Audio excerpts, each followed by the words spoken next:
So now that we know the different functions of the curcumin structure, our goal is to ingest a type of curcumin that is going to be the most effectively absorbed.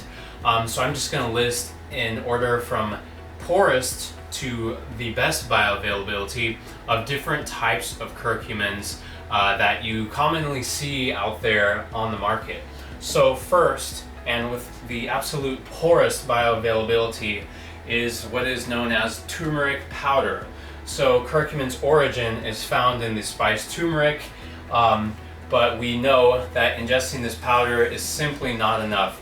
Turmeric only has about 3% of its total weight being as curcumin, and that curcumin is also very poor bioavailability and is very poorly absorbed. So if curcumin is part of the family of curcuminoids, and there's about 77% curcumin in that family of curcuminoids. So of this 95% of curcuminoids, 77% of that will be curcumin. Now, this is a little bit better than the turmeric powder that we had above, but it's still not much of an increase in the bioavailability of the curcumin content itself. So that brings us to our next step in our list. We have curcumin extract from above combined with what is known as piperine, that is black pepper extract. This is also very common in most dietary supplements that you see these two ingredients being paired together. So what piperine does is it inhibits the CYP3A4 enzymes, which is a family of enzymes known for metabolizing about 50% of the drugs or dietary supplements, in our case, that people ingest. So piperine inhibits this CYP3A4 family of enzymes from basically breaking down structures, allowing them to stay active in the human body longer, and in our case, allowing curcumin to stay in the bloodstream longer, preventing it from being broken down into its inactive metabolite forms, which I'll discuss a couple of the common ones later. So this combination, it seems nice. It's a good combination, a pretty effective combination for its money, except it still has some downfalls. So combining this curcumin extract with piperine will give you about a 20-fold increase in bioavailability compared to the curcumin extract alone, which is pretty good. But still, whenever we're referring to humans and human studies, we see this is still not enough to actually benefit from curcumin's anti-inflammatory effects in humans. So that brings us down to our list a little bit further. We can then micronize the curcumin extract, which that alone gives you anywhere between a 10 to 15-fold increase in bioavailability compared to just curcumin extract alone. So if you combine this micronized curcumin extract with piperine, you should see a decent increase in bioavailability compared to just curcumin extract with the piperine alone. But still, there are better forms of delivery systems out there, and that's what I really want to touch base on this video, as it's not common knowledge and you don't see it in many supplements, and that is encapsulating curcumin in what is known as a nanoparticle. So these nanoparticles can be different things such as liposomes, micelles, or SLNs, solid lipid nanoparticles. And basically the goal of all of these nanoparticles are the same. They encapsulate the curcumin structure and are able to take it through a different route of drug metabolism, basically, in order to bypass the liver metabolism by which curcumin suffers so much breakdown from. So doing this allows curcumin's bioavailability to increase dramatically by bypassing that liver metabolism and finally getting curcumin into the target tissues that you want it to get to. So liposome is this spherical structure that has both a fat-soluble outer layer, if you will, with a water-soluble core. So what this means, it's basically a bubble of fat with this layer around it, with a little bit of water inside the core. And what makes this structure unique is that it is able to encapsulate both fat-soluble or water-soluble drugs or supplements and be used as a delivery system for that. So here in the middle of the core, we have its water-soluble part. Now this is where different water-soluble drugs or supplements can be placed to then deliver those drugs into the human body for superior bioavailability compared to just taking the drug by itself. It is important to note that curcumin is fat-soluble, so it would go on this outer layer in the fat-soluble area right here. So another thing about liposomes is that they can be multiple layers of an alternating water-soluble edge with this fat-soluble area. So you can just picture here more and more rings with alterations between the water-soluble and fat-soluble areas, which would then make these liposomes very large. And that comes to be one of the major drawbacks of liposomes. Liposomes can be layered. They are rather large whenever it comes to being a nanoparticle, though, around anywhere between 200 to 1,000 nanometers. And it turns out that this is just a little bit too large to get the nanoparticle to do what we want effectively, which is able to be delivered through the lymphatic system rather than the typical oral route of going through the liver metabolism. So if a substance is delivered through lymphatic absorption, it can then bypass liver metabolism. So this is our beginning of understanding nanoparticles. We have first up the liposome, which it's ideally it wants to go through the lymphatic system, but is just a little bit too large to do so effectively. Which brings us to our next step, which would be a micelle. A micelle is a smaller structure, but can only carry fat-soluble molecules, which in our case, curcumin being fat-soluble, is an acceptable form of use for these micelles.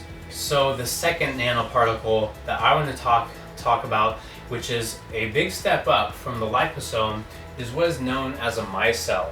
A micelle differs from a liposome in the fact that it is only fat-soluble, which means it can only carry fat-soluble molecules in it, such as curcumin. The fat-soluble molecule would go in the center, and unlike liposome, there is no water-soluble core in this micelle. But our bonuses from a micelle is that it is able to become much smaller in structure compared to a liposome. We see micelles being composed anywhere between 20 to 100 nanometers in size. It is fat-soluble only, and now this size allows the micelle to be effectively delivered through the lymphatic system, bypassing that first pass liver metabolism that we have been trying to avoid with curcumin, which results in so many problems and so much breakdown, not allowing our bodies to absorb curcumin properly. So putting curcumin in one of these micelles is a very effective way to reap the benefits of curcumin, and the studies show this, with many studies showing up to even 110 times the bioavailability of curcumin in a micelle compared to a standardized 95% curcumin extract. Now this is enough to finally see some of those great benefits of curcumin that we've discussed in the beginning, such as those antioxidant and anti-inflammatory effects. But we still can move up one more step. With micelles, we still experience a little bit of stability issues just due to the fact that micelles are in a liquid form. Now, some examples of micelles that you may see on the market are things such as Novasol, which you see in a gel cap form. So all of these micelle curcumin products will be delivered either as an oil or as a gel cap because they are not solid particles.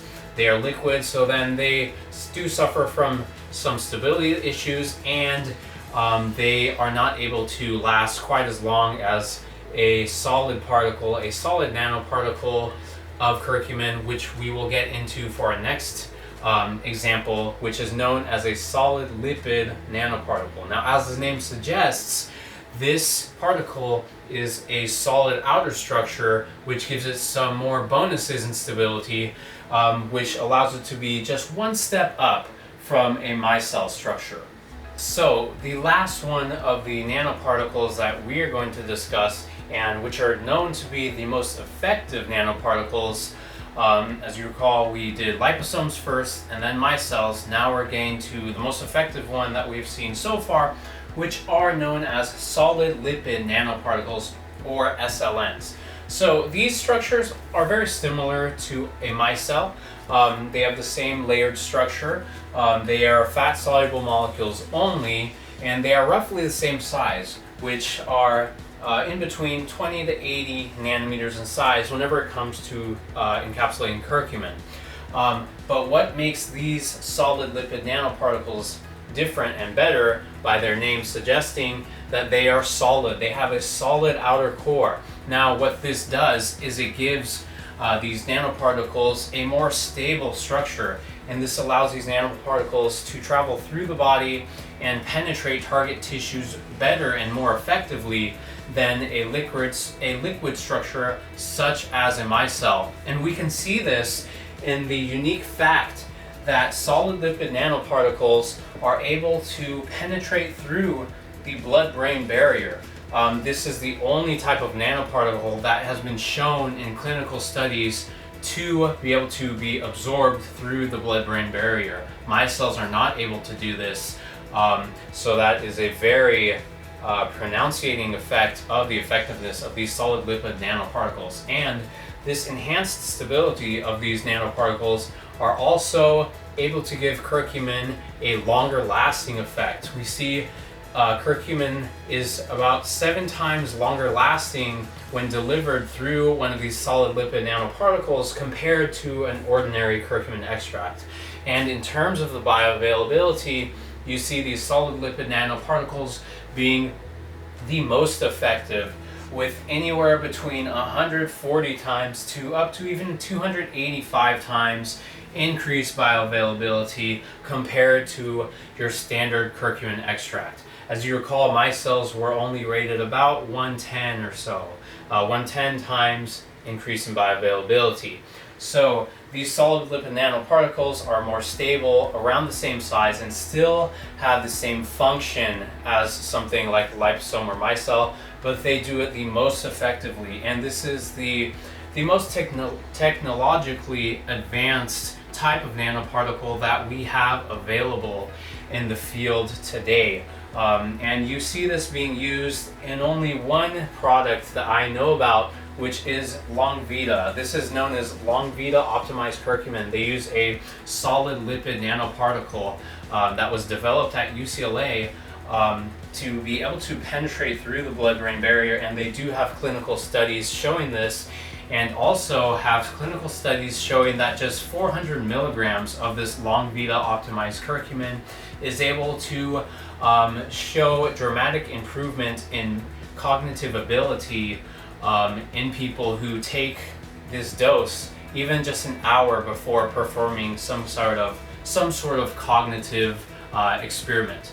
Now, this type of solid lipid nanoparticle is so important, and this is really the best way to reap the full benefits of curcumin, and I believe in that very strongly. As a matter of fact, I have formulated our newest health product, Leviathan Nutrition IRE, with 750 milligrams of Longvita optimized solid lipid nanoparticle curcumin in each serving. That is nearly twice the amount of a clinical dose, with clinical doses of Longvita showing to be around 400 milligrams. So this way you can cater the amount of product that you want according to your needs. And another great benefit of this solid lipid nanoparticle, which I've included in our product, is that this is solid. It's in a capsule form, it's in a powder form, and you are able to then combine it with other ingredients. As you have seen in our new product, Leviathan Nutrition IRE, I have combined it with 10 other effective ingredients when it comes to organ support, blood sugar levels, and many other general health benefits that are really going to help you optimize your system as much as possible.